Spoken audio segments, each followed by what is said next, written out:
In 1945, a young Carolina banjoist, Earl Scruggs, dazzled audiences with a new, hard-driving, three-fingered technique of playing. It was artistry, which gave life to a band style called bluegrass.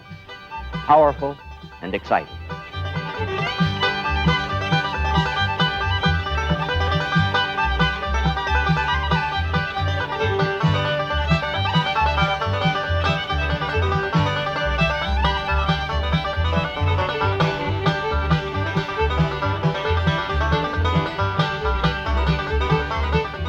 Bluegrass music is a very, very wholesome music. It came along during a time in this country when the big thing and the big value of any man was to have his family together. And it's portrayed today in the bluegrass festivals across the country that still exist.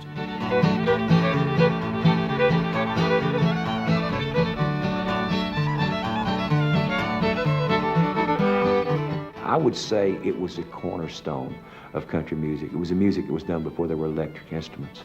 I would call it country's jazz, basically, because for one reason, the fans, jazz fans are some of the most rabid fans. They don't want to hear anything but jazz. Bluegrass people are the same way.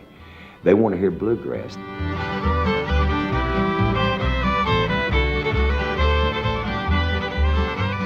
One thing about bluegrass festivals, it's brought more people together and made friends than any music in the world.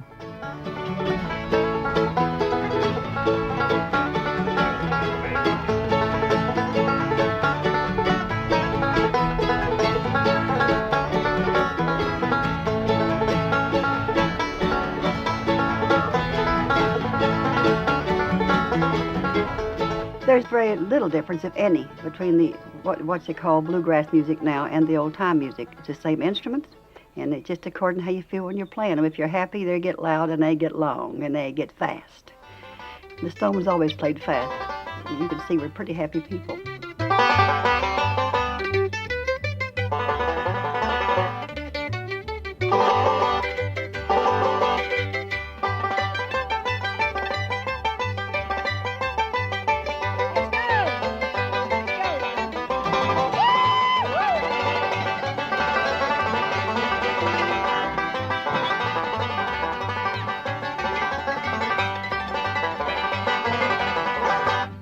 Bluegrass is the foundation of country music, and you do not have to be born in Kentucky to play bluegrass or feel it. It's from the heart. It's a very subtle form of music.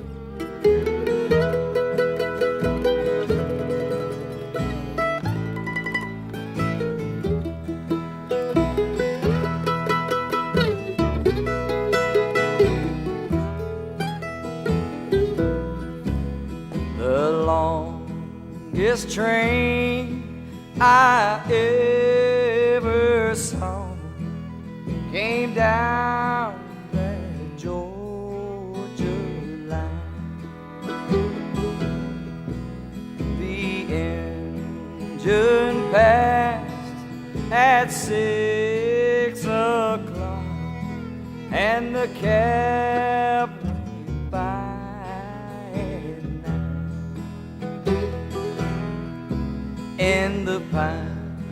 In the pines where the sun never shines.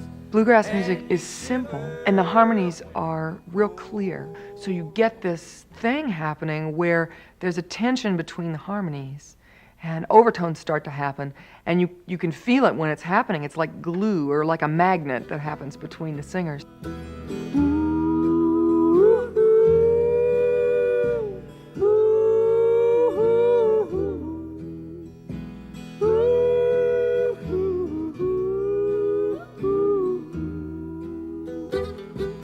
I would say bluegrass is the coming together of Bill Monroe and Earl Scruggs. These were guys who were old-time musicians, but they were so individualistic that their style was a very pronounced style, and it was hard to say, well, that's old-time music. It wasn't. It was the music of Bill Monroe and Earl Scruggs, but because it was in the Bill Monroe Bluegrass Boy Band that transformation first took place, that the music was called bluegrass music. Blue moon of Kentucky, keep on shining. Shine on the one that's gone and father of bluegrass music, Bill Monroe, has been named a National Living Treasure by the Smithsonian Institution. He has had a profound influence on everyone from Elvis Presley, whose first recording was Monroe's Blue Moon of Kentucky, to Jerry Garcia, the Beatles, and many of today's country stars.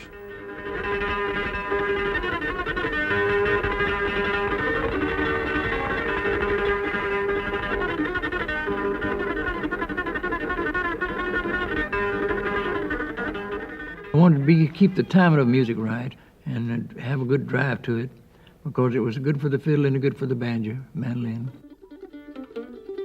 As soon as you enter the world of Bill Monroe, you enter the world of taking care of animals, speaking to animals, touching animals, listening to all the sounds of nature. I remember one time we were in New York City and we rode around through the streets of New York City on a hay wagon, and the whole time we were riding, Bill was playing.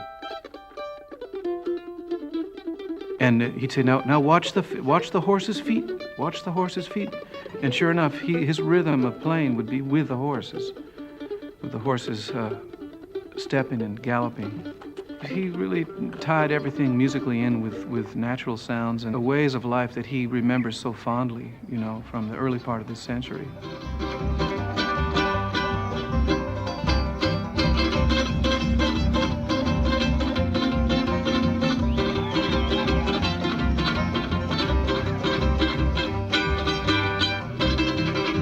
I really think that Bill Monroe was the person who put it together.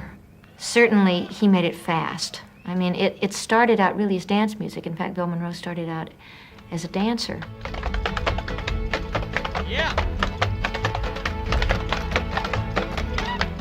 The tradition of buck dancing has come over from, started coming from Scotland and Ireland. And the people came in from the hills and they didn't have anything to do at night, so they started dancing.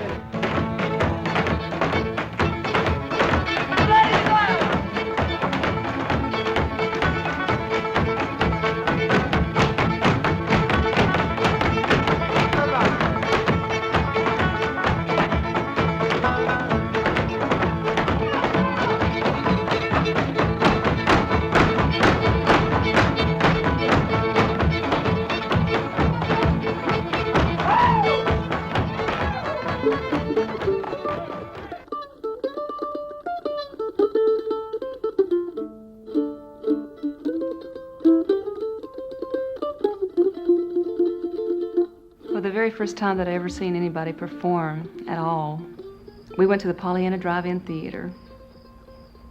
I was about 5 years old.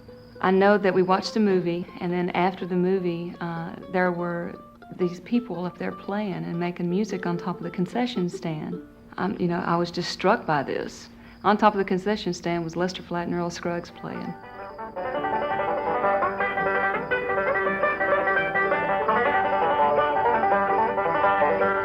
Lester Flatt and Earl Scruggs joined Bill Monroe's band in 1945, an event that marked the genesis of bluegrass music. Flatt and Scruggs later went out on their own and became the first bluegrass act to jump on the folk bandwagon, tour college campuses, and become national television stars. So I remember what Lester Flatt said on the night show, him and Earl sitting up there. Is it true, Lester, that this style of music just goes kind of down south, down there in the country? Lester said, well, said it did until me and Earl got on the Beverly Hillbillies, and it got nationwide. Said we're doing it just about everywhere we go.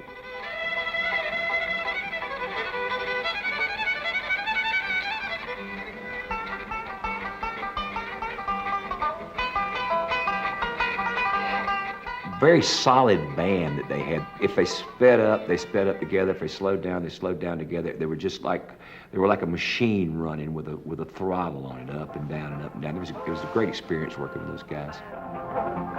Why them fingers go? I told her some together. The one that I love best is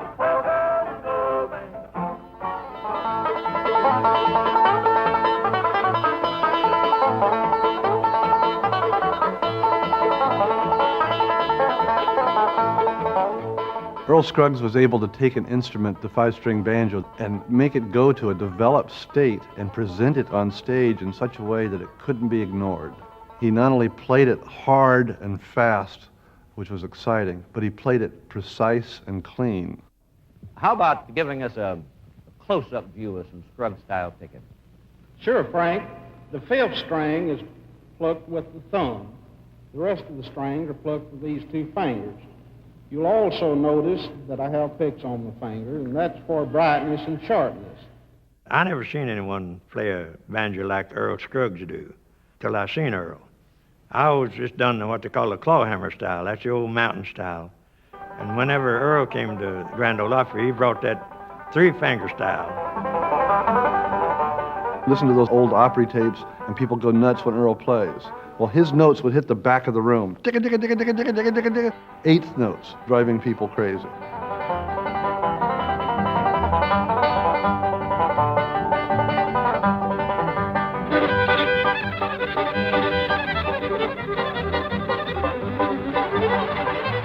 It was Lester and Earl, and they had on those two-tone shoes, and they walked out on the stage, and I've never been the same since. It was just transported me. Never saw or heard anything like it before or since.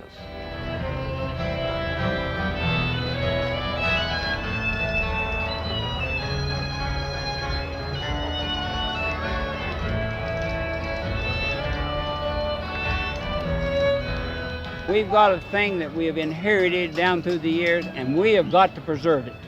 And to preserve it, you've got to carry on this type of music, and you've not got to break the kind of music that we're carrying on, because if you do, you lose your inheritance. Okay, it's where you go twice right here, and then one right here on the third string, and then pick it up. Hey! Try it again.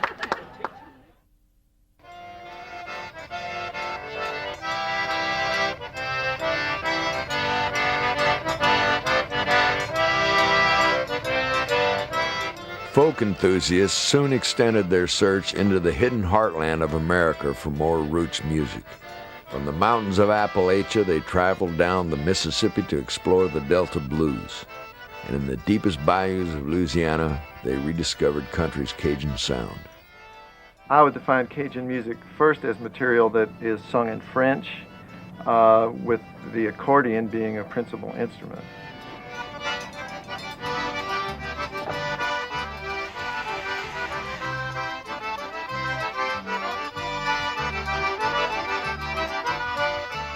Like bluegrass, the Cajun sound remains a distinctive strain of country music, and its influence is persistent, showing up in such country classics as Jambalaya, Louisiana Man, Jolie Blonde, and Cajun Baby.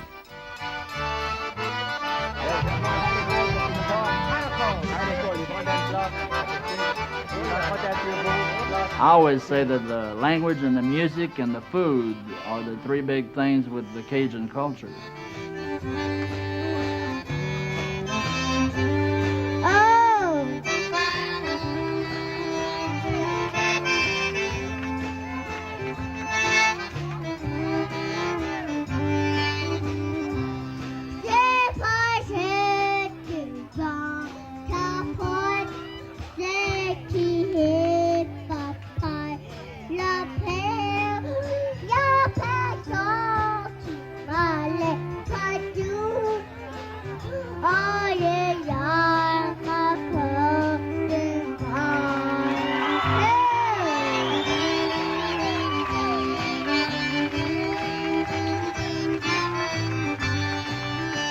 I feel in my heart that it's a universal instrument, and it's got a lot to say.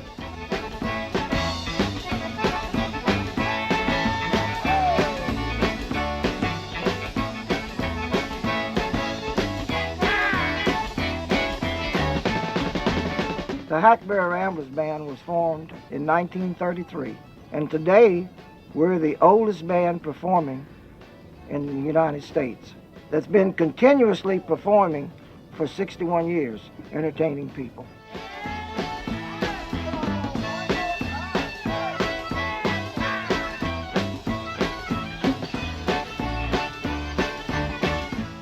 Cajun music is a mixture of many different styles, some of which are country songs that have been borrowed and turned into Cajun songs.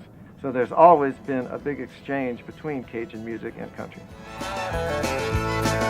Saturday night and the moon is out, I want to head on over to the twist and shout. Find a two-step partner and a Cajun beat when it lifts me